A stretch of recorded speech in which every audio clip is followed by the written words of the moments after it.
gusto estar con ustedes otra vez. Y le cedo la palabra a Daniel para que lo salude. ¿Y ahora? Pues sí, bueno, me cedieron la palabra, pero no me prendieron el micrófono, ya lo prendí. Bienvenidos todos a Judaísmo Hoy con la Lerer Kemaya. Hoy se va a enterar de que un alumno le puso una dedicatoria en un libro que encontramos y le puso: no hay palabra para agradecer a la Lerer Kemaya todas sus enseñanzas para conmigo. Nunca la voy a olvidar.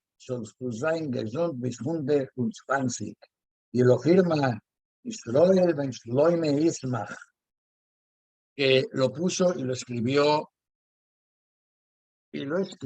en... ¿Por qué se ve tan mal? A ver, más cerca no, más lejos no. No, estaba yo tratando de ver si se ve mejor en la cámara, pero no. Lo hizo en su tesis universitaria, una tesis. Tienes que ponerlo enfrente de ti, Daniel, porque tienes el fondo difuminado. Digo, nada más detalles. ¿Así? Ahí sí.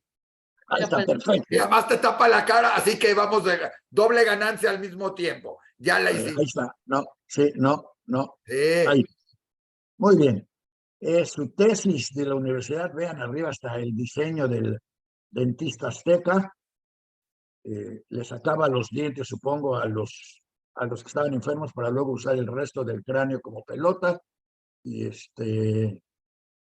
Y bueno, escribió cambios iatrogénicos de la pulpa dental humana antes de venirse a estudiar a Estados Unidos, y entre las decisiones más inteligentes de su vida, casarse con Jackie, que fue la que salvó el resto de su existencia en este planeta. Pero el caso es que, para quienes estén muy interesados en el cambio iatrogénico, acá tenemos una copia, y lo importante es que de aquí está dedicada la tesis a Lerer Kemaya. ¿Sí? Estoy muy emocionada, no sabía yo de eso. Bueno, pues ya lo sabes. Ya lo sé, pero no tengo palabras para expresar lo emocionada que estoy. Gracias, hijo. Pues no, gracias, Isma. Y claro, cualquier exalumno que quiera mandarnos algo, bueno. Ya ven que le gusta oír de sus exalumnos, les gusta oír lo que están haciendo, dónde andan, cómo les va y todo lo demás. Claro que me gustaría. Así es. Bueno. Entonces, eso es tema número 1. Tema número 2. Hoy tenemos muchos temotas temerarios. Ay, cuántos temas. A ver. Tenemos un tema de un pequeño video que nos mandaron. Cuando lo tengamos listo, me avisan por ahí, por favor, para enseñárselo a la gente. Es un video en inglés de 1 minuto de duración, pero se los quiero enseñar para ver cómo una noticia puede ser igualmente para unos maravillosa y para otros desastrosa. La misma noticia, el mismo video y el mismo texto. Antes de eso, ¿qué les parece si vamos aprovechando mientras está el video y mientras localizamos? Me dicen que en México hay así como que una fiebre de Barbies. Entonces, vamos a hablar de las Barbies, porque las Barbies, aunque usted no lo crea, son invenciones de una bobe como la Lerer Kemaya, y vamos a hablar de eso en un rato. Miren, acá está el video. Escuchen este video, por favor. Les repito, está en inglés, dura 1 minuto y vale la pena escucharlo. Dime. ¿Lo ponemos? ¿No? ¿Sí? Ahí va. Shalom, my friends. I just need to let you in on this moment, which is one of the most historic moments, not only in our journey out here on the Judean frontier on the Arugot farm, but really in the history possibly of the Jewish people. We have right now a group of Germans out here that have come out here. They've come out here for 5 years ago. They started coming out here once a year, and they said that they wanted to volunteer to help us build. And we said, who are you? Why us? They said, most of us are children and grandchildren of Nazis, and our parents brought so much darkness and death and destruction. We want to bring light and life and building. And they said, you know, we said, why us? And they said, because you're the furthest settlement into Judea. This is where the world is the most against you. This is where we want to stand with you. And this year they've come out and they're building us the most beautiful chuppah deck overlook suspended over the Arugot Valley. I'm telling you, this is going to be one of the most beautiful places in the entire Middle East. And couples are going to come out here and get married, just as the prophets have said. For thousands of years, at every Jewish wedding, we sing, "Oh, Yishama Ba'are Yehuda." We will sing in the hills of Judea, in the outskirts of Jerusalem, the bride and the groom. There's nowhere in the world that is more the hills of Judea. That's where we are. The outskirts of Jerusalem, you could see it right there. And they're building us this. They said their parents and grandparents destroyed so many Jewish families. They want to create a platform upon which Jewish families can be built and established.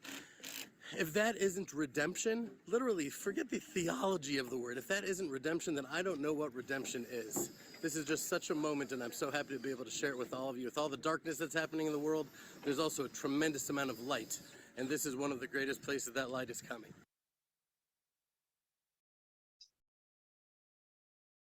Bueno, para los que no entienden inglés, básicamente, un grupo de jóvenes alemanes, todos nietos, supongo que algunos hijos, pero nietos y bisnietos de criminales nazis, para que recuerden que ya están recordando los que antes no sabían nada, ahora ya saben todo.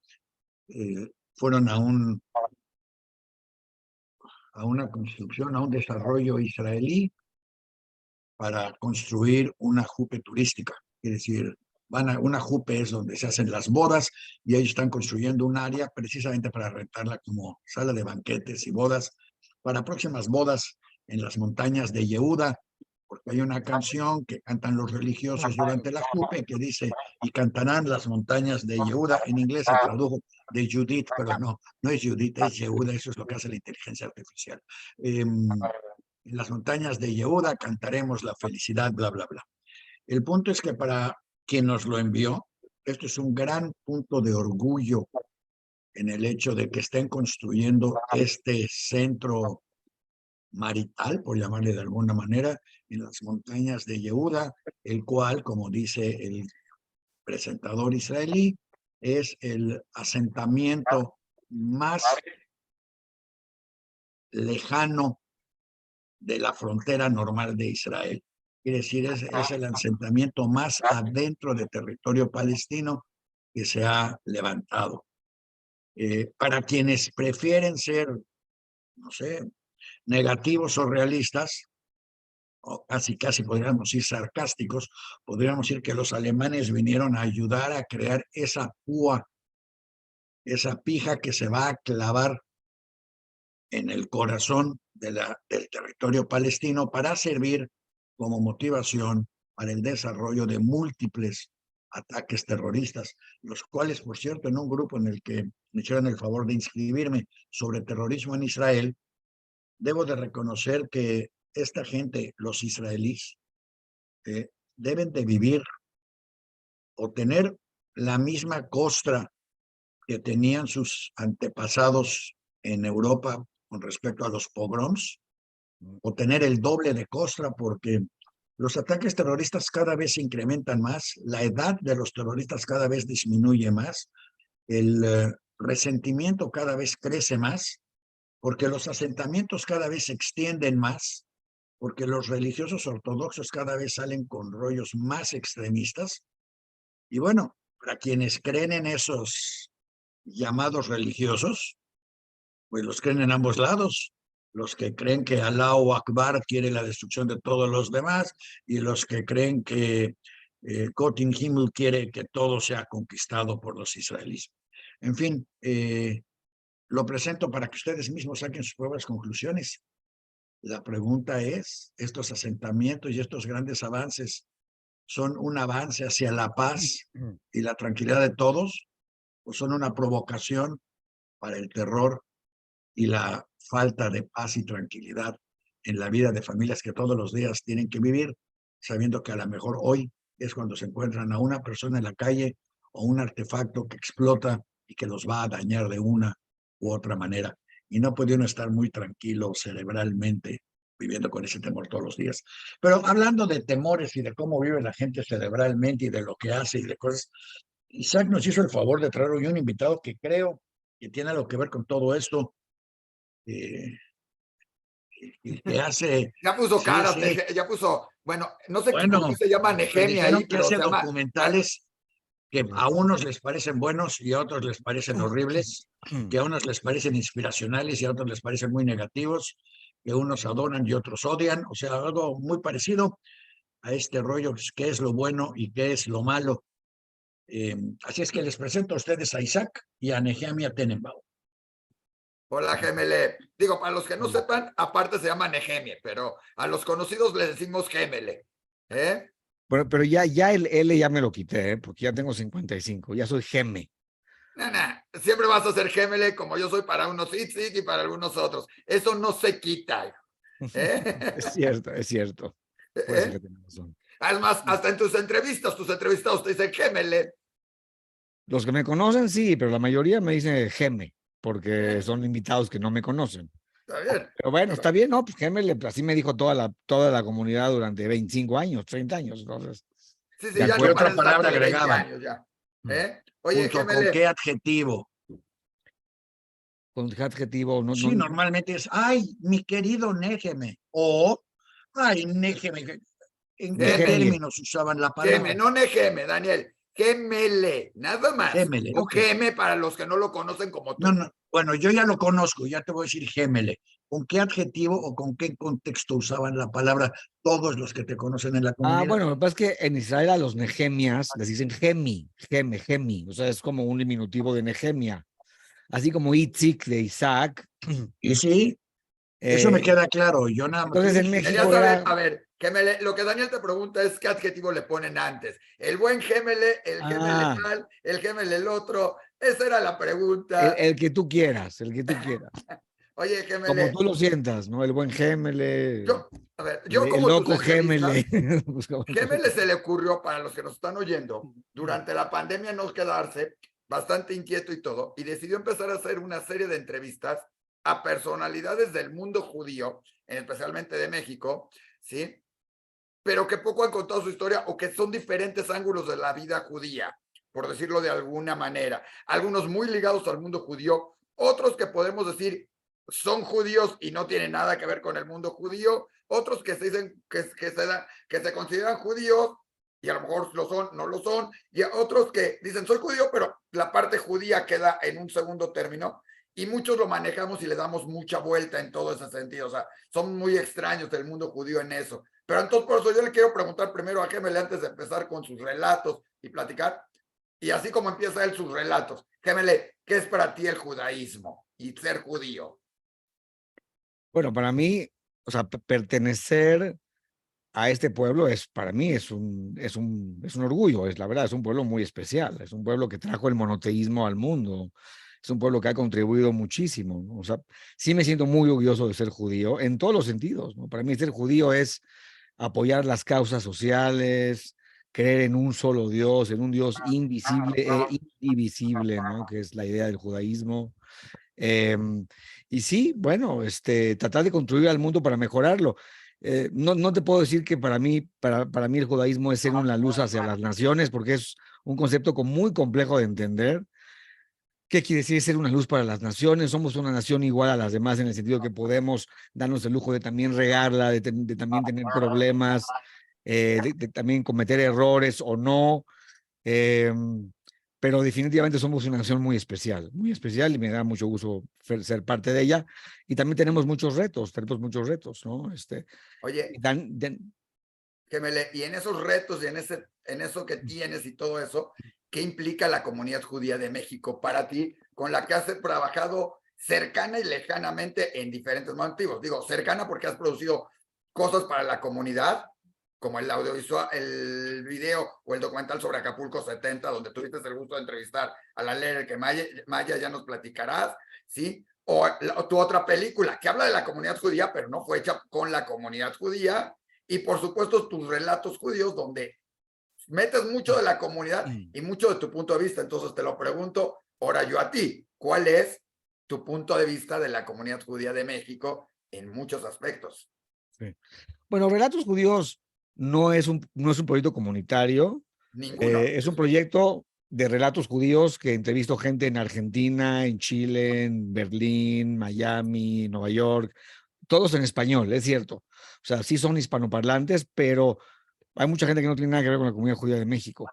Entrevistamos por ejemplo, a Sabrina Bacal, que es una gran periodista panameña que habló de la comunidad judía de Panamá, ¿no? Yo creo que una cosa es ser judío y otra cosa es pertenecer a la comunidad judía. O sea, uno puede ser judío sin pertenecer a una comunidad y uno puede pertenecer a una comunidad y no estar nada cercano al judaísmo, ¿no? Digo, estás cercano a través de algunas actividades o pagas tu membresía y ya, ¿no? Yo sí he pertenecido, como dices tú, he hecho muchísimo trabajo comunitario porque pues desde niño estuve en el colegio Brotarbut, iba al deportivo y me empezaron a contratar mucho, pues me contrató Mount Sinai, Maguen David, el deportivo muchísimo para hacer las macabiadas en el 99. Hice muchísimos trabajos comunitarios. Con el deportivo cumplió 50 años, también hice un documental y la verdad es que he aprendido muchísimo de la comunidad, yo no sabiendo, o sea, siendo parte de la comunidad, pero bueno, cuando te contratan para hacer algo, pues te pones a investigar y a indagar.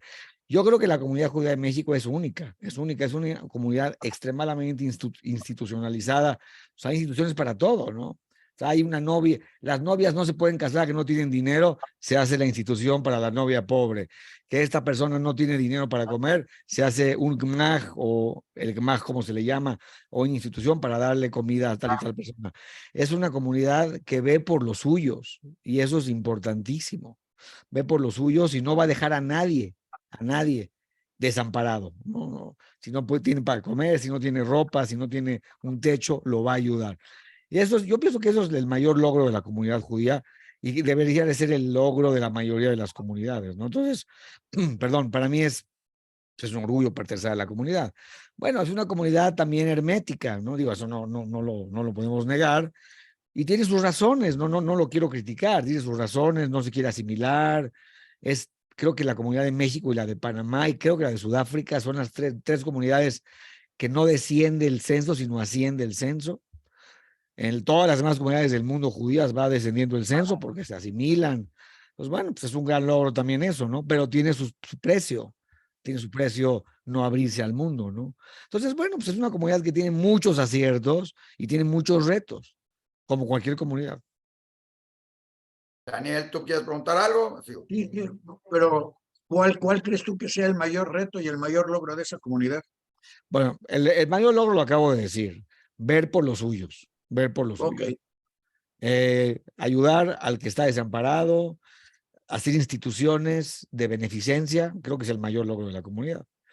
De hecho, las comunidades fuera de la comunidad deberían de aprender de la comunidad judía de México, porque hay mucha gente desamparada. Entonces, en el mundo, ¿no? Que no tiene una comunidad que lo apoya. Si alguien vio mi documental El Tercer Espacio, producido por Marcos Meta, en esa película platicamos con una persona que pertenece a Unión Femenina, que es como la ala de las mujeres de Mont Sinai, que se dedican a la beneficencia y platican, ¿no? Que, o sea, si hay una familia que tiene un problema, no se tiene que ir al DIF a buscar apoyo, ¿no? Va a Mont Sinai o va a Maguen David o va a la Keile y dice, tengo este problema y las comunidades los apoyan. El mayor reto es, para mí, desde mi punto de vista muy humilde, muy respetuoso, es tratar de abrirse más a la realidad mexicana sin asimilarse, ¿no? En el sentido de, bueno, sí, esto que no quieren, ¿no? La gente que se quiere asimilar adelante, pero se puede abrir uno a la realidad mexicana sin asimilarse, ¿no? Vivimos en un país que nos deja ser judíos, que nos deja ser libres, podemos practicar nuestro judaísmo como queramos, pero hay mucha gente de la comunidad que no se abre a la realidad mexicana. Entonces, bueno, ese es el reto principal para mí. ¿Y cuál es la producción principal o la mejor producción que según tú has hecho? La que más ha dado a la comunidad. Bueno, la producción más grande que hice fue El Tercer Espacio, el documental sobre Mont Sinai, que se presentó en la Cineteca. Estuve en la Cineteca 7 semanas, estuvimos en festivales, en las universidades nos han invitado pues a la Ibero, a la Anáhuac, al TEC de Monterrey, a Cornell, la Universidad de California, Yale, universidades en Argentina. Esa película creo que es pues, lo más grande que he hecho porque es un largometraje. Pero bueno, Daniel, la verdad es que tu pregunta es buena porque también pues, contribuí a todos los documentales del Museo Memoria y Tolerancia. Y creo que esa es como mi obra magna. Ese museo es atendido, es visitado como por 1,000 personas al día. Entonces, pues ahí mis documentales los ve muchísima gente. Poquitos más. Creo que muchos más que esos 1,000 personas al día, así que creo que van por muchos más números y van convirtiéndose en uno de los museos más vistos de la Ciudad de México, Gemele, y además participas y están en varios lados y en realidad aumentada y varias cosas más que he estado participando ahí. Gracias por avisarme. Yo me había quedado que eran 1,000 hace como 8 años que platiqué con Sharon, según lo que recuerdo, pero igual le cambió. Qué bueno que hay más, ¿no? Yo creo que depende del día, ¿no? En la fin de semana de ver muchos, entre semana de ver menos, pero sí, ese sí es como mi obra magna, porque pues es perenne, todo mundo, o sea, diario se pasan los documentales, ¿no? Aunque ese trabajo no fue para la comunidad, o sea, Memoria y Tolerancia no es parte de la comunidad, es una institución aparte, que tiene mucho apoyo de miembros de la comunidad, pero no es per se de la comunidad. Y Oye, conociendo, bueno, por dentro, realmente, intrínsecamente a la comunidad, ¿cuál crees que es el mayor problema que tiene ahorita esta comunidad que resolver? No, yo no te puedo contestar eso, porque o sea, yo no soy un líder comunitario, no te puedo contestar eso. O Y sea, no lo has visto en tus... yo ya te contesté lo que yo creo que es el mayor reto, pero el mayor problema interno no te puedo contestar porque yo estoy afuera, o sea, soy miembro de la Keilah con mucho orgullo, amo a la Keilah, pero yo no soy un líder comunitario no voy a las juntas, no te podría contestar eso. oye, No, te pero lo yo no cambiaría y me refiero perdón, a Daniel. yo me refiero a los judíos de México, que están, ¿cuál es su mayor reto ahorita para hacia adelante como judíos en México? Si Creo que es que hay alguno. Pero ya te lo contesté, Está bien. Daniel, cambiaría la pregunta, Gemele. Yo te lo cambiaría. Hoy en día la Keilah, todo esto, ¿qué crees que tengan que hacer? Porque uno de los principales dificultades muchas veces en la comunidad es también atraer a sus miembros, tener ese sentido de pertenencia a la comunidad, sea a la que sea, ¿no? Ashkenazí, Separadí, Monte, o sea, tienes que hacer. ¿Tú qué harías para atraer a la gente de la comunidad, empezando por los Ashkenazim, que te ha tocado mucho entrevistarlo, para que sientan esa identidad de sentirse parte de la comunidad Ashkenazí? No nada más, ya dijimos de México, que para ti es un reto importante, pero dentro de la comunidad, ¿qué harías? Que me estás haciendo una pregunta que no, creo que no es de mi campo, Tú ¿no? O sea, como cineasta, como productor de programas, ¿se te ocurriría alguna cosa? Producir una película, un tema, un video, unos relatos, alguna cosa como para que la gente se es que sabes identifique con la que comunidad. yo no sé bien cómo están los números en la comunidad, no lo sé. La comunidad fue muy generosa, por ejemplo, en patrocinar uno de los programas de esta segunda temporada. La verdad lo agradezco muchísimo. Y para mí fue muy grato, ¿no? Que patrocinaran un podcast, que es una tecnología nueva. Entonces, pues tal vez, es que no sé, tal vez, es que no conozco los números, o sea, yo no sé los números. Al hacer ese podcast, déjame plantearlo diferente, al hacer ese podcast, ¿qué buscas lograr con él? Mira, esta es una pregunta que te puedo contestar mejor porque ese pues ya tiene que ver Ok, conmigo, ¿no? El judaísmo es polisémico, ¿no? O sea, es algo que en la comunidad no se ve mucho, en la comunidad general. O sea, tiene muchos significados, no tiene nada más un significado. Y es heterogéneo y es plural. Hay muchos tipos de judaísmos y esto en la comunidad judía de México en general como que pasa por alto. O sea, se cree que ser judío es de una manera, ¿no? O sea, no hay apertura para ser judío de otras maneras. Y yo creo que el mundo y la historia nos ha revelado que hay muchas maneras de ser judío. Se puede ser judío cultural, un judío que va contra cultura, un judío que defiende los derechos humanos, un judío religioso, un judío tradicionalista, un judío que apoya mucho a la comunidad, pero no es religioso. O sea, hay muchas maneras de ser judío y de contribuir. Y creo que es lo que quiere hacer Relatos Judíos, ¿no? O sea, abrir la tribuna, literalmente ponerle el micrófono a una figura pública que esté en deportes o esté en política o en el cine o en la música, para que diga cómo él o ella se siente judío y qué tipo de entrada le da el judaísmo en su vida, ¿no? Puede ¿en qué ser, proyecto estás trabajando ahorita? ¿Cuál es tu proyecto favorito ahorita? pues mi proyecto favorito es Relatos Judíos, que es el que estoy poniéndole el 70-80% de mi tiempo útil. Oye, Y bueno, ya está la segunda temporada, ya la lanzamos la semana pasada. ya están en Diario Judío con el de Burak y el de Rina. Sí, exacto. Oye, curiosidad, ¿cuál es el que te patrocinó la Keilah? ¿A quién vamos a escuchar? Todavía no deciden, pero estamos, y es una buena decisión que todavía no decidan, porque hay dos muy buenos que les gustó mucho, que es el de Goretti Lipkies. Goretti Lipkies es la hija de la India María. Todo el mundo se va a preguntar, ¿qué tiene que ver la India María con el judaísmo? Bueno, la India María, la famosa India María, María Elena Velasco, se casó con un hombre judío. Tuvo 2 hijos judíos. Entonces, a ella la estamos entrevistando y nos está platicando la historia de la India María, cómo conoció a su esposo, y también hablamos del personaje de la India María. Ese es uno. Y el otro, que todavía lo quieren escuchar y van a decir cuál de los dos, es a Sofía Alexander Katz, la actriz que es sobrina de Susana Alexander, que también es una gran actriz, y dio una historia impresionante sobre su familia que venía de Francia, estuvo en el Holocausto. Bueno, escaparon del Holocausto, del régimen Vichy, vinieron a México, que también es un muy buen podcast. Entonces, estar entre uno de los dos. A mí los dos me parecen buenísimos, pero ellos ya van a decidir cuál de los dos. Oye, y dentro de esto, has entrevistado a varias personalidades, a gente muy diversa, o sea, y abriendo tabús dentro de la comunidad también, o sea, algunos ya un poco abiertos, otros un poco más, otros hablando de esa parte que pocos tocan de ellos mismos, como fue el caso con Enrique, como fue el caso con José Woldenberg. o sea, que pocos les tocan las cuestiones, muchos sí les han dicho, oye, has tenido alguna cosa, pero ese sentido. ¿Te has llevado alguna sorpresa entrevistando a estos personajes? ¿Ya esperabas respuestas de ellos? Yo sé que con ellos hablas antes de hacer la entrevista en varios casos, pero ¿te has llevado alguna sorpresa, alguna de sus respuestas diciendo, ay, chin, o cómo, o por dónde? Bueno, sí, por ejemplo, con Sabrina Bacal, yo sabía que la comunidad de Panamá era similar a la de México. De hecho, es mucho más cerrada la de Panamá, Sí. más chiquita, es más chiquita. Pero bueno, no, sí, no sabía que sí están tan herméticos, tienen una manera tan hermética de ver las cosas. Y tampoco sabía que había como 2 comunidades. Había una comunidad que se formó de judíos más conservadores, en el sentido no de conservador como lo usa el presidente, sino de conservador, del movimiento conservador, donde de hecho hubo 2 presidentes judíos en Panamá, increíble, ¿no?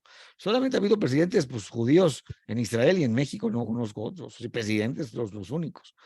Y no sabía yo que había estas 2 vertientes de como 2 comunidades, la comunidad chica, como le llaman, la comunidad grande. La chiquita es esta que... Ashkenazí también muy separado, o sea, muy marcado, separado diciendo la grande, Ashkenazim la chica, y hay, ojo, y te agrego, hay una tercera comunidad que es la no nombrada, y no se puede nombrar y innombrable. Ya después te platico, pero normalmente así te dicen, algunos dicen, esos también, pero esos son, luego te platico para que dentro de esto, pero hoy estamos hablando de relatos. No sabía que conocías ¿Cuántos programas llevas producidos? Mira, estaba contando, Daniel, un poquito. Otra te contesto. Pues sí me llevé sorpresas, por ejemplo, con José Woldenberg, con Pepe, fue muy interesante porque por un lado él me dice, yo dejé la vida judía por completo, me fui a vivir al sur, bueno, es como claro, ¿no? Que se fue al sur, y para mí México era mi realidad, ¿no? Pero en la entrevista me platica que le encantan los escritores yiddish, en yiddish, y aparte pronuncia en yiddish, ¿no? Sholem Aleichem y Yom Kippur, o sea, habla como un judío o sea, de la Keilah Ashkenazi. Y lo que yo digo es que ahí tiene la huella, él la tiene muy, muy borradita, pero ahí la tiene la huella judía. Y a mí me encanta esta idea de que la huella, la identidad es como la huella, ¿no? O sea, por más que le eches tierra y le eches solventes a la huella, si le rascas la vas a encontrar, ¿no? Ahí está la huella. Te sucede también con Enrique, eso mismo, con Enrique Burak. Sí, también.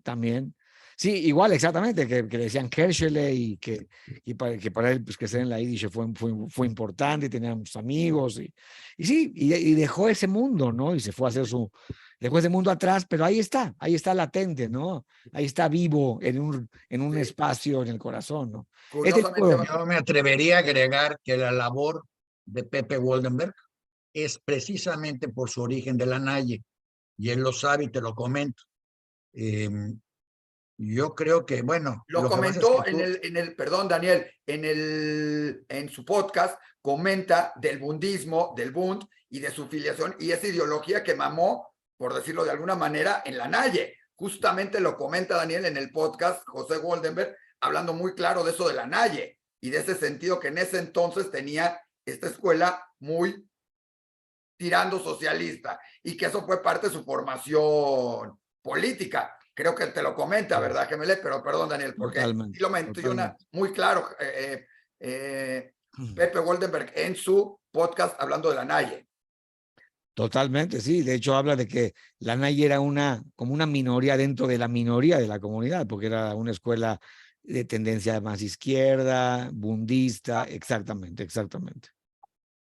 ¿Cuántos programas llevo producidos, Daniel? Pues la primera temporada, 12, cada temporada tiene 12.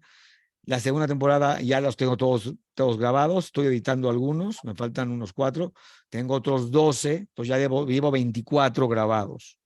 Pero en español empecé también ya a hacer relatos judíos en inglés, Jewish Tales. Lo que pasa es que Jewish Tales está ahí en el tintero porque pues, no tengo el tiempo, el dinero, pero para Jewish Tales entrevisté no sé si se acuerdan de la película de Chosen, una gran película de los 70s. Tenemos la premier de la película en México este próximo miércoles. Estamos invitados a participar en la premier de este miércoles, así que te la dejo como Pero espérame, de Chosen, una nueva de Chosen, una nueva o la vieja? Es toda la serie de The Chosen, ¿sí? Producida, que habla de un Jesús judío, la van a presentar este miércoles y estamos invitados y ahí te comentaré. Ah, no, pero esa es otra serie. Mira, aquí esa es una serie. Yo te hablo de la serie que ha sido muy popular en diversos lados sobre Jesucristo y su pasado y su origen y su presencia judía, además.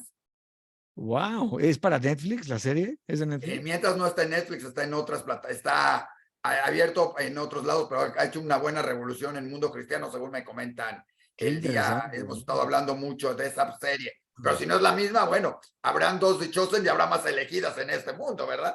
Totalmente, claro. Pero bueno, regresando al podcast en español, 24 programas. 24 programas.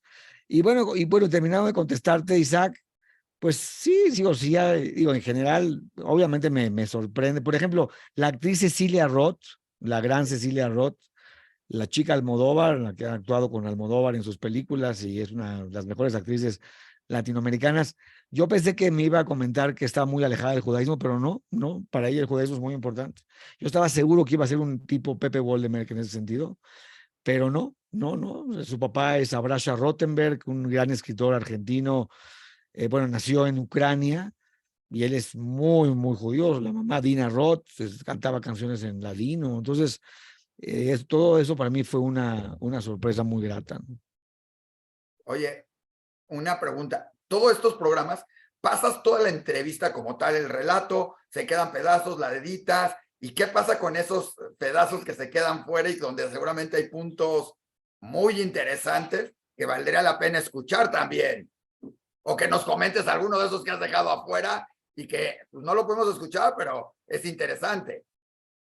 No, realmente, mira, yo tengo la cultura del documentalista, yo soy documentalista y traje la cultura del documentalista a los podcasts, lo cual es mucho más laborioso, mucho más difícil, pero al final de cuentas funciona mejor. ¿Qué quiere decir esto? Nosotros en el trabajo documental filmamos muchísimo más de lo que acaba en la película. O sea, en una película de ficción, no es así, una película de ficción, pues como tienes un guión, ¿no? Haces toma 1, toma 2, toma 3, toma 4, toma 5 y escoges la mejor, punto. Pero en el documental filmas 60 horas, 70 horas. O sea, en el documental de Monte Sinai filmamos 80 horas, por ejemplo. De esas 80 horas acabaron 1 hora y media en pantalla. O sea, la proporción es muy alta, ¿no? Muy, muy lejana. En el podcast yo lo que hago es grabo entre 1 y 3 horas para un programa de media hora. Porque es matemática pura. En una plática de media hora, pues media hora no va a ser buena, pues no hay manera, ¿no? De una plática de media hora, pues 20 minutos son buenos, ¿no? 15 minutos son buenos, con cualquier persona que se equivoca, que tú te equivocas, que no sé qué, que te piste por un camino, regresas. Entonces, si uno graba 1 hora, puede rescatar una muy buena media hora.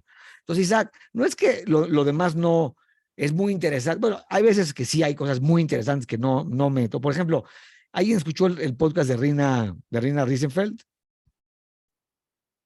No te escuchamos. Apenas nos los mandaste, no lo he oído, pero al rato lo Ok. estaremos oyendo. Pero Rina es toda una personalidad dentro de todo esto. Es de las primeras luchadoras por los derechos de la comunidad LGTB dentro de la comunidad judía, junto, sí, con otras personas, sí, con Luis Perlman, y bien interesante. Y he tenido muchas veces la oportunidad de platicar con ella, así que seguramente al ratito lo estaremos oyendo. Por ejemplo, el podcast de Rina, hablamos 3 horas. 3 horas platicamos y pues acabó media hora. Ella se casó con Jessica Corman, tuvieron una boda judía LGBT creo que en Acapulco.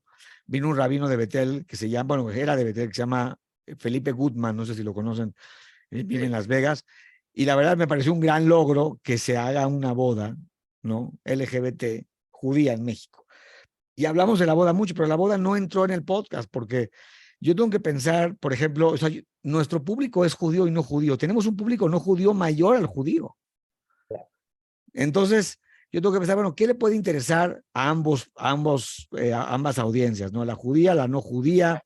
También tenemos gente que nos escucha en Iztapalapa, como en Bosque de Oye, las pero Lomas. una boda judía entre 2 mujeres, pues, supongo que le interesaba a todo mundo. Sí, totalmente de acuerdo. Lo que pasa es que creo que le interesó más a la gente, pienso, lo que ella platica sobre los sexos, ¿no? ¿Quién es el sexo débil? ¿Por qué? Eso sí creo que le va a ayudar a muchísima gente a entender. Habla del hombre como el sexo débil. Es muy interesante, muy interesante.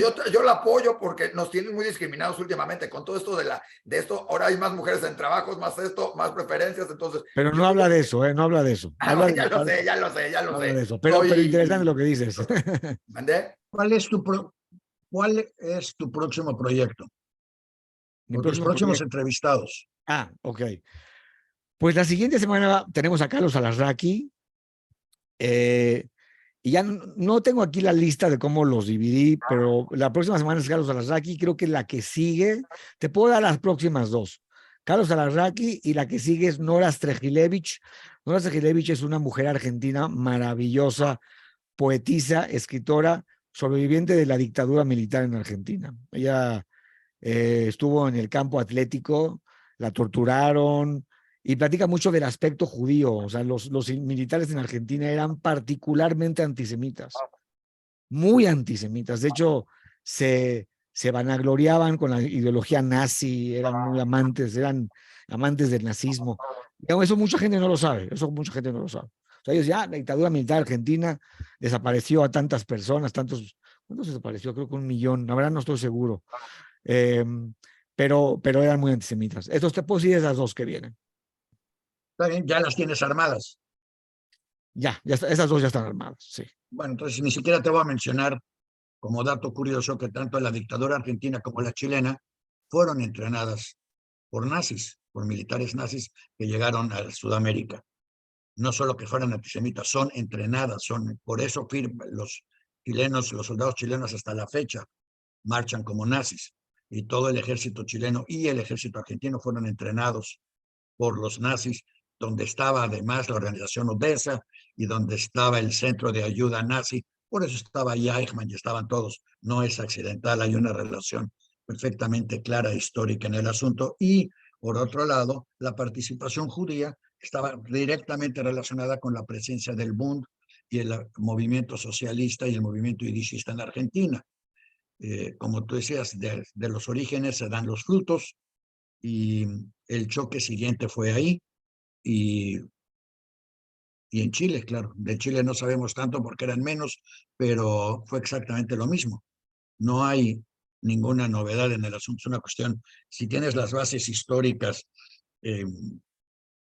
del movimiento judío al que pertenece la comunidad o las partes de la comunidad, conoces perfectamente bien casi cuál va a ser el desenlace de sus vidas en ese momento. Por lo menos esa es nuestra teoría, pero vamos a dejarlo así. Ya oímos quiénes son los próximos, los vamos a presentar gustosamente aquí en Diario Judío para que más gente los pueda escuchar y distribuir y conocer tu trabajo, que realmente es muy bueno y muy importante porque está dejando documentos que, bueno, supongo que tú lo sabes, pero por si no lo sabes, van a ser historia. Sí. Me interesa mucho lo que dijiste sobre haber sido entrenados por nazis. ¿Te refieres tal vez a neonazis, no? ¿Puede ser? No, señor. No, señor, nazis. Pero Si fue en el hubieras tenido la suerte de estudiar en otra escuela, te lo hubieran enseñado.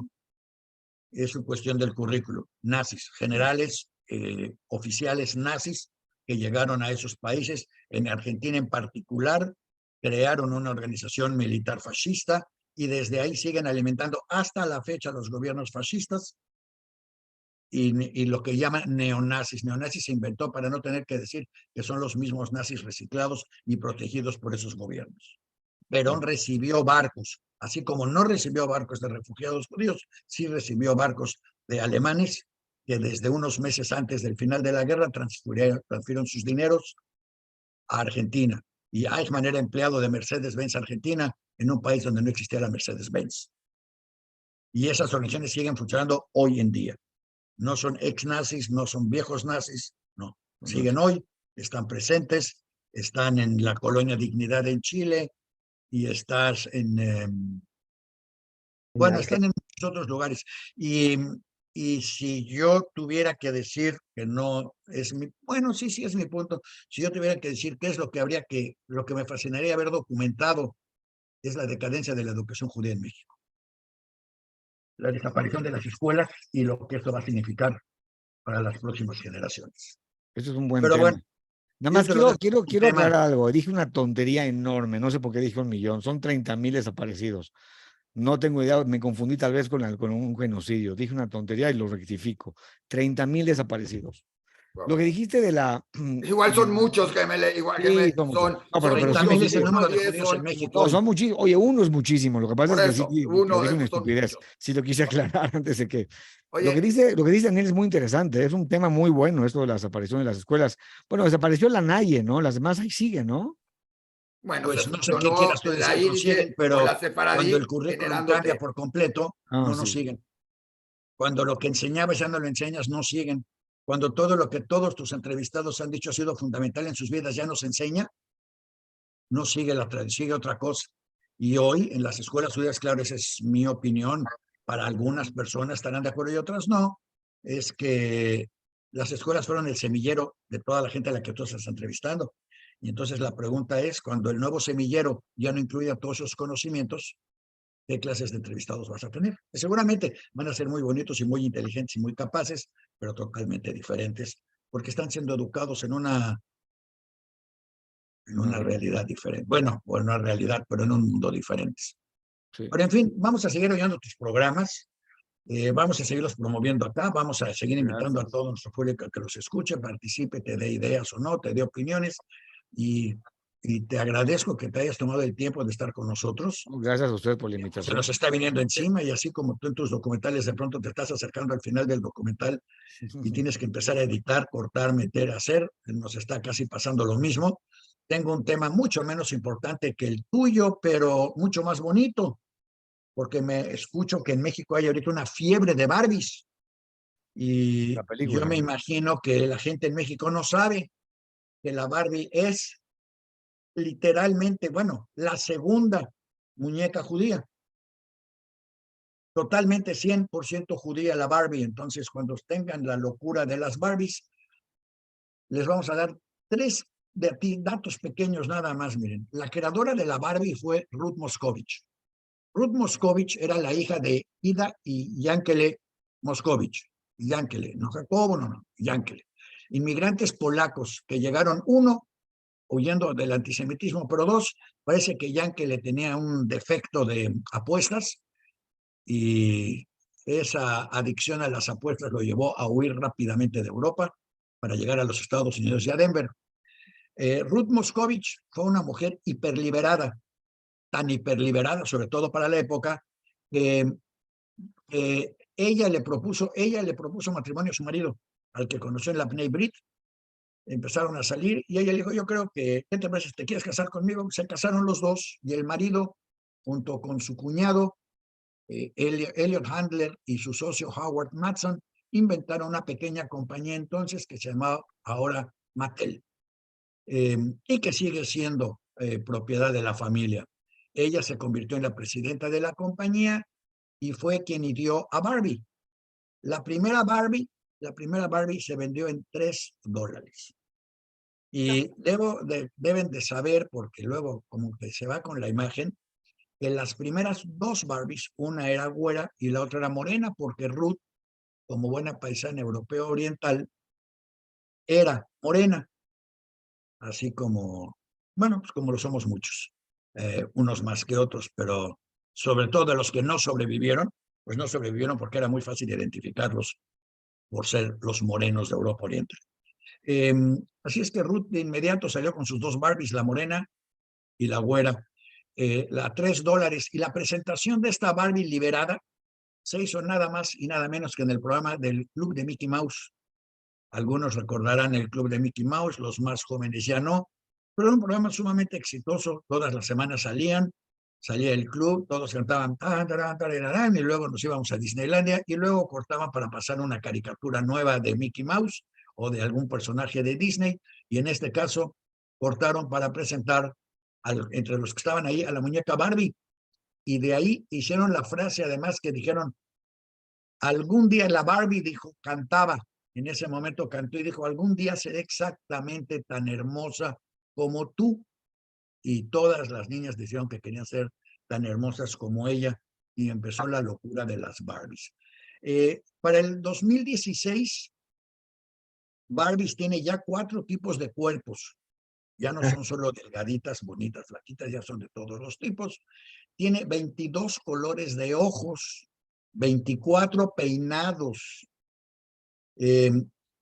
Bueno, ya hay de todos los tipos de tamaño de cuerpo, altos, chaparros, con curvas, sin curvas, flaquitas, gorditas, delgados, anchos y todo lo demás. Y ya tienen además en el último año, junto con Diane von Furstenberg, otra sobreviviente, Iris Apfelfeld y Amy Rossum crearon los She Heroes, que es pues ni Barbies ni Kens, sino in between. Entonces, ahora ya hay Barbies, hay Kens y hay She Heroes para aquí. Está en el tercer partido político sexual. Con lo cual el imperio de las Barbies sigue creciendo. Ni siquiera les voy a decir cuántos billones de dólares vendieron las Barbies el último año, pero sí les recuerdo que empezó con la venta de una muñeca, $3, y una mujer liberada que dijo que no quería que las niñas jugaran con muñequitos y que las convirtieran en mamás, sino que las convirtieran en profesionales. Ese era el objetivo de las Barbies. Y bueno, habría que ver si se cumplió o no se cumplió el deseo de Ida Moscovich. Ahí tienes tu muñeca Iris. Interesante. Y hablando de otras cosas, ya hablamos ahí del... ¿No te gustó nuestro comentario del tú como documentarista? ¿Irías ahí a las montañas de Yehuda a documentar la creación de este nuevo asentamiento y las consecuencias positivas o negativas que va a tener? No, yo tengo una política diferente a la tuya, entonces no iría, la verdad. Hay muchísimos, hay y te puedes meter, no lo digo yo, o sea, está documentado. O sea, los colonos en Cisjordania maltratan a los palestinos igual como, y lo voy a decir porque no lo digo yo, lo dicen los mismos israelíes, como maltrataban a los judíos en la preguerra, los hacen a un lado, bueno, lo que pasó ahorita, ¿no? Después del atentado terrorista, que obviamente no lo justifico, está terrible, se fueron ahí, quemaron casas, gente palestina que no tiene nada que ver, Se le llama pogrom. Sí, es un Y pogrom. si lees Diario Judío, es el único medio judío en el que te vas a poder mantener informado sobre la realidad, porque nosotros ni escondemos los pogroms ni los justificamos. Qué bueno. Y precisamente mi comentario fue que cada una de estas construcciones, cada uno de estos pogroms, cada uno de estos abusos, lo único que genera es aumentar el nivel de tensión y de confrontación, que finalmente repercute en sus hijos cuando salen a la calle y andan buscando a ver si los van a matar o no. Porque nosotros todavía salimos a la calle y salimos más o menos tranquilos. Bueno, depende de dónde vivas, ¿no? En Michoacán no, pero en otros lugares sí. Pero en Israel no. Bueno, pero la pregunta es, ¿qué hace un judío? Es una decisión propia, porque un judío se va a vivir a Cisjordania, ¿no? O sea, hay dos teorías. Una, la teoría ideológica, ¿sí? ¿No? La gente religiosa va ahí porque es the land of Israel, Eretz Israel, y la otra es porque es mucho más barato vivir en Cisjordania. La gente que Hay no una tiene tercera. dinero. ¿Cuál es la tercera? La tercera es la original, la que fundó el Betar, sobre la que se basa la teoría de Begin, que es que Israel era un gran reino a ambos lados del Jordán. No es solo Cisjordania, Por es eso es lo Jordania que, también. es lo que acabo de decir, es lo que acabo de decir, que tiene una Y razón es, ideológica.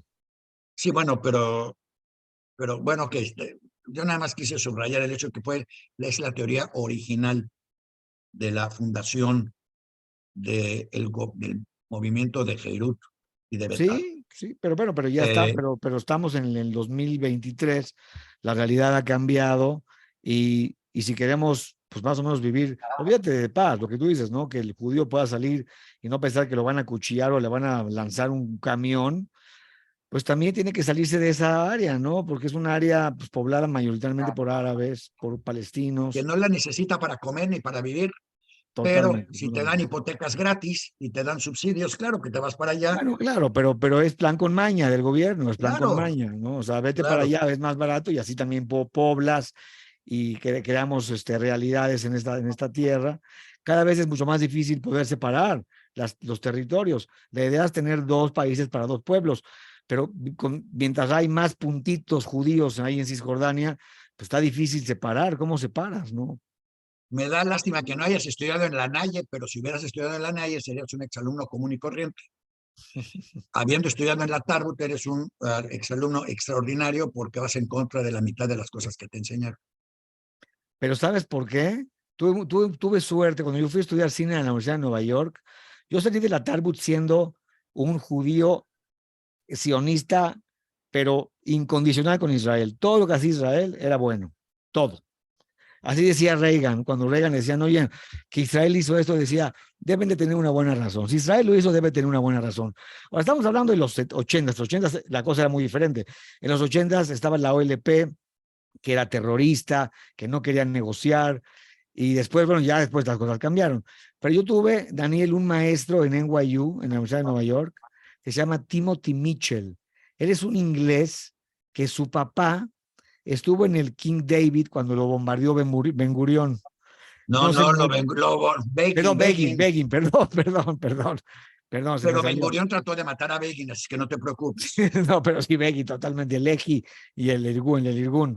Ya, Y él es un pro-palestino, pero de hueso colorado. Y yo tuve un curso con él que la sufrí, no sabes cómo la sufrí, pero me hizo abrir un resquicio ahí de que todo lo que yo había aprendido había una gran parte que no era realidad, que era propaganda.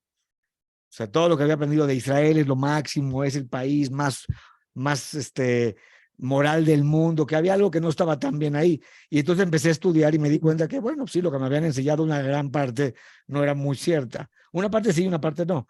Pero tuve suerte que en ese señor Timothy Mitchell. Y Y si lo tuviste suerte y googleé, tuviste la inteligencia de escucharlo, porque tampoco, no toda la gente está dispuesta a escuchar un lado opositor o diferente al propio. lo que pasa es que fue un curso de 6 meses y no sabes cómo la sufrí, pero ya al cuarto, quinto mes dije, a ver, o sea, me dijo, mira, habla con quien tú quieras. Mira, había un libro que se llamaba Facts and Lies of the Israeli-Palestinian Conflict, o sea, hechos y mentiras del Palestinian-Israeli Conflict, editado por AIPAC. ¿Sabes lo que es AIPAC, no? Por AIPAC.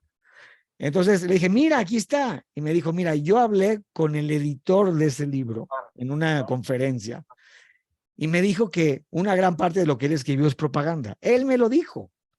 Bueno, los dos lados estaban en propaganda. Ábrete la posibilidad de que de tu lado también hay mucha gente que está diciendo mentiras. Me abrí, pero me costó mucho trabajo, Daniel. No fue fácil, no fue fácil. No, me imagino, pero te felicito que hayas logrado porque fíjate que con todo esto que comentas, me das entrada a las efemérides de hoy. Tú sabes, no lo sabes, pero nosotros tenemos la sección de efemérides aquí para tratar de recordarle a la gente de dónde viene. La gente cree que lo hacemos que, ay, ¿para qué te quieres acordar? Te quieres acordar porque a diferencia de lo que dijo Shimon Peres, que a lo mejor tampoco lo sabes, a menos que hayas estado oyendo Diario Judío, Shimon Peres, su frase famosa es, olvídate del pasado, solo existe el futuro. Con lo cual, pues, todos tus podcasts ya no sirven de nada. O sea, tus podcasts parten de la base, solo puedes creer en lo que yo te digo a partir de hoy y no lo cuestiones. Esa es la teoría de Shimon Peres, que se supone que es de izquierda, imagínate. Se supone que él es de izquierda israelí. Pero bueno, el hecho es que en esta semana, entre las efemérides, nació Franz Kafka. Franz Kafka, con su Metamorfosis, fue casi, no voy a decir el inventor, pero fue el quien documentó realmente esto de lo que hablas, de cómo la vida de un burócrata se distribuye entre el será, el no será, el quizás será, el te dije, no te dije, pero mejor va a ser una metamorfosis y voy a regresar y me voy a convertir en todo menos en nada. Y la metamorfosis de Kafka fue un rompeaguas dentro de la apreciación de lo humano en Europa Central. En ese mismo tiempo y en la misma época y en la misma zona nació Theodor Herzl. Theodor Herzl escribió el libro Alt-Neuland, entre muchísimos otros libros. Y Theodor Herzl siempre dijo que para los otros judíos había que crear el Estado de Israel, no para él, no para ellos. Es más, su nieto vive en Austria y no quiere irse para allá y pidió que le regresaran el cuerpo de Zuseide, de Theodor Herzl, porque él nunca pidió. El cuerpo se lo llevaron a Israel, no es que él haya muerto en Israel. Pero es siempre la teoría comunitaria. Yo creo que esto hay que crearlo porque es bueno para ustedes. Para ustedes él se refería a los judíos de Europa Oriental, porque los judíos de Europa Central estaban viviendo su momento, yo le llamaría su momento americano, su momento británico. Cuando tú mencionaste que no ha habido otros presidentes judíos, no, sí ha habido varios presidentes, no sé si el primer ministro, digamos, de Israel, que es el puesto de un presidente, Méndez Franz, todos los de Gibraltar han sido judíos. Es nada más cuestión de rascar un poco en otros programas, pero luego te puedo, si te interesa alguna vez, te puedo dar una lista. Hemos estado en todos lados. Por no ir más lejos, el actual de Ucrania, que es sobreviviente de, casualmente, fíjense qué chistoso, esta semana se recuerda el pogrom de Kielce, en el que al acabar la guerra, los polacos decidieron que pues les iba muy bien sin los judíos. ¿Por qué les iba muy bien? Porque éramos el 30% de la población, y al sacar el 30% de la población donde sea, pues otro 30% muerto de hambre en un país de diferencias económicas dramáticas, siempre va a encontrar una choza que le queda mejor que la que tenía, sobre todo si es de gratis. Un mueble, ropa, lo que sea. Y los polacos realmente fueron muy felices redistribuyendo 30% de las pertenencias del país, caballos, carretas, perritos, muebles, lo que fuera.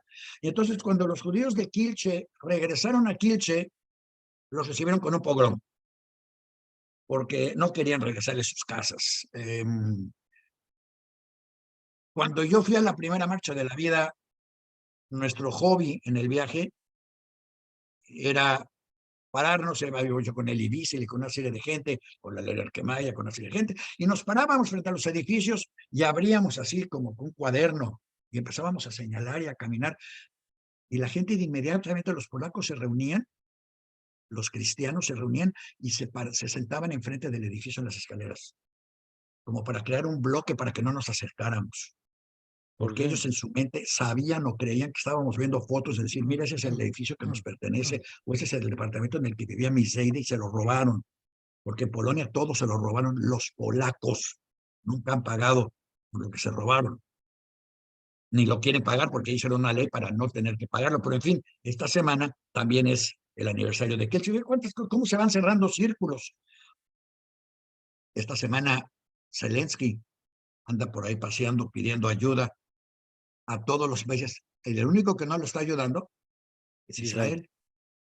Porque Israel, igual que en las otras dos destrucciones que tú dijiste sobre cosas raras que suceden, las dos veces que Israel fue destruido fue por escoger al socio equivocado. Cuando fue a Siria contra Egipto, ellos escogieron Egipto. Y cuando fue Babilonia, ellos escogieron al enemigo de Babilonia. Y ahora están escogiendo a Rusia, porque son los intereses de la nación. Y después de la guerra, al terminar la guerra, ya habían escogido a Alemania, a la misma Alemania nazi. Entonces, hay muchas cosas que en la historia se van mezclando y que la gente debería de conocer. En fin, pero sí hay otros presidentes judíos, es lo que quería yo destacar, aún en países tan antisemitas como Gibraltar, Ucrania. mira, no sabía. Bueno, Ucrania pero sí. para eso estamos acá. Lo que necesites de información, los lectores del diario judío siempre te lo van a poder dar. Porque igual que tú, 90% de nuestros lectores pues no son judíos, pero están muy bien informados. Y tenemos gente que nos escribe cada semana y dice, oye, esto se escribe con H o sin H, ¿eh? Y esta cosa que dijiste no es cierta o sí es cierta, y esto sí pasó o no pasó, o se equivocaron en esta palabra, nos leen con detalle. Así que cuando quieras información, Gracias. pídela a Isaac o a Diario Judío y con todo gusto te la vamos a ir dando, no que te haga falta. Fíjate, por ejemplo, No, esta gracias. familia también, Ana Frank y su familia se escondieron en la casa de atrás. Para quienes lloran de que la pandemia y que quién sabe cuánto, todo lo que les faltó, deberían de ver el tamaño del closet en el que vivía toda la familia de Ana Frank y las condiciones en las que vivieron durante 3 años, desde el 42 hasta el 45, porque los capturaron en los últimos meses de la guerra y murió un mes antes de que acabara la guerra. Pero mira cómo se repite el círculo luego en Argentina. Son los mismos protagonistas, cambian el idioma. Pero bueno, pero hay cosas buenas también. También en esta semana recordamos a Vita Kepner. Para quienes no saben quién es Vita Kepner fue, quienes han oído hablar de los partisanos de Vilna, quienes han visto la serie Los Vengadores, Vita Kepner es la vengadora, es la partisana de Vilna, es la que inventó un kibutz ahí junto con las gentes de Vilna, y que crearon un kibutz en el camino a Haifa, entre Tel Aviv y Haifa, en el cual el rompimiento entre la realidad del pasado y el presente de Israel es tal que, según han ido muriendo la gente que llegó de Vilna, tienen prohibido dar los artefactos de ese museo a Yad Vashem, porque quieren que los tenga alguien que sí respete la gloria de la resistencia y la realidad de la resistencia.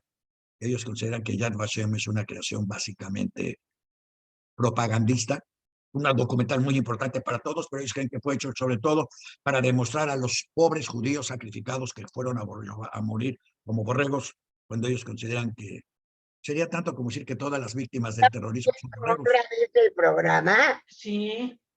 Entonces, fíjate, y también Israel, para cerrar con broche de oro todo este asunto, en esta semana Israel aprobó la ley del retorno.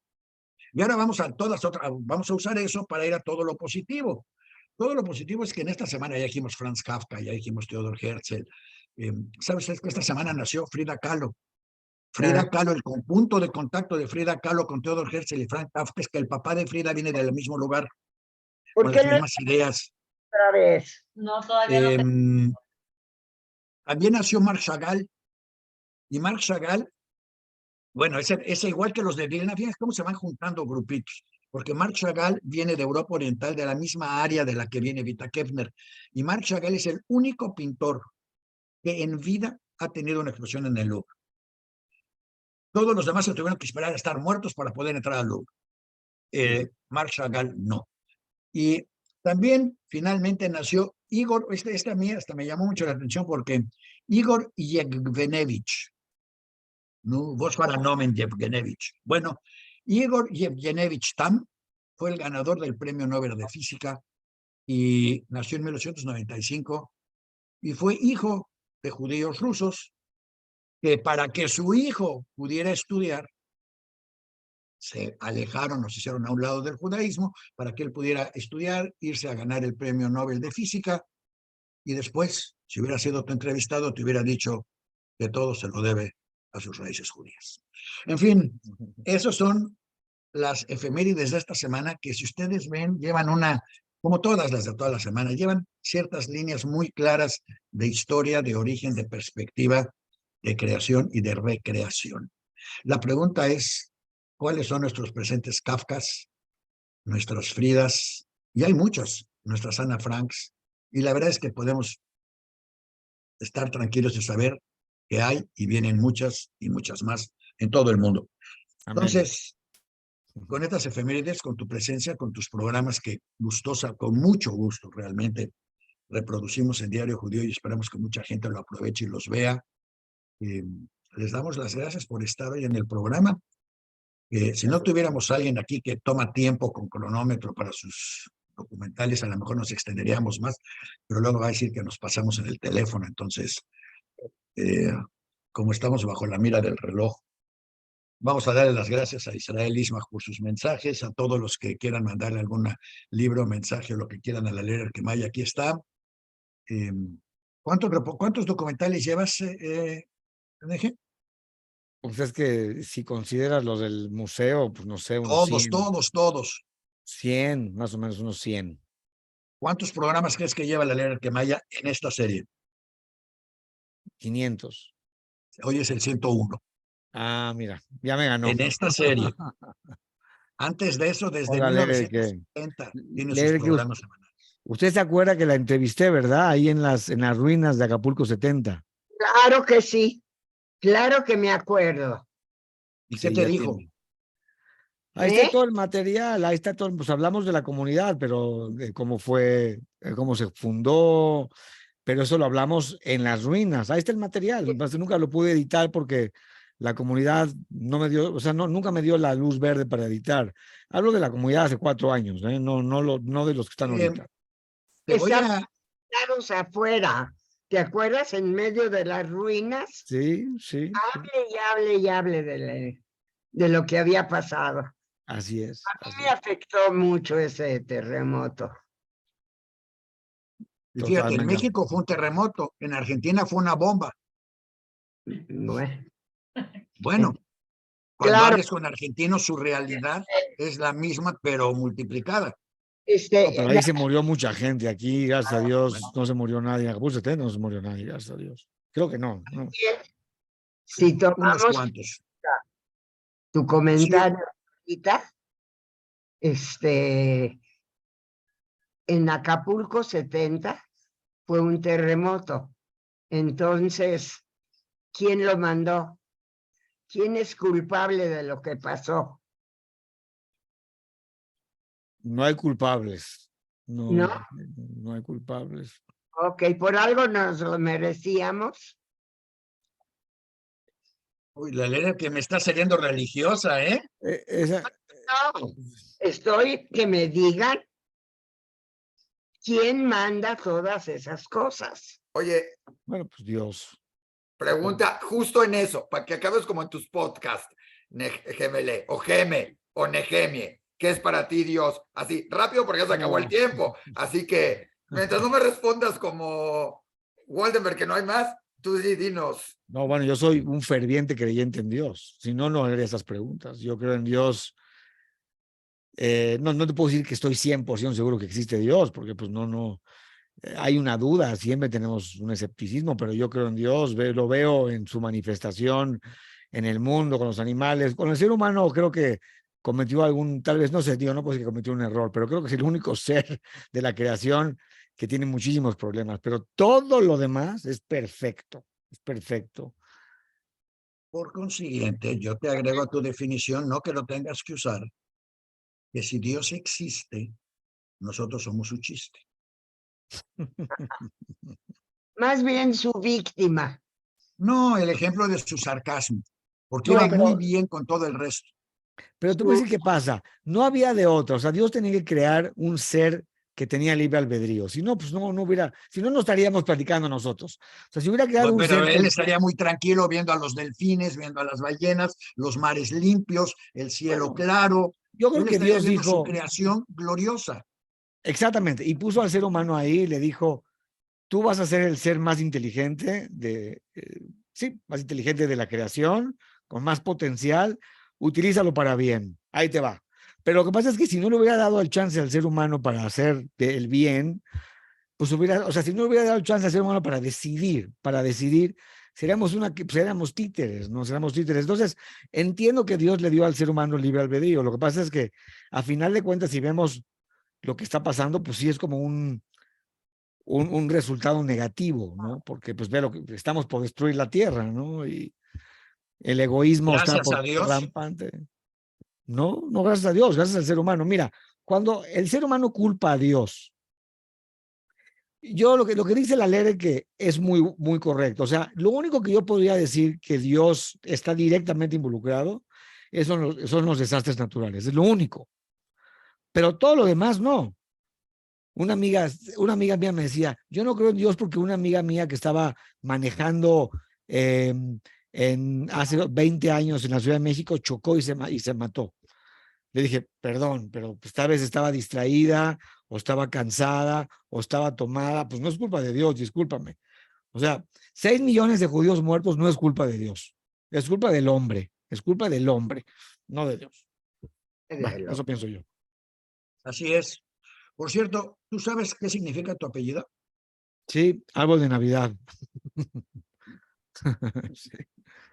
Tenenbaum. Está muy interesante, Daniel. El tiempo se nos acabó, te va a brincar por ahí. Podemos volver a invitar otra vez a Geme.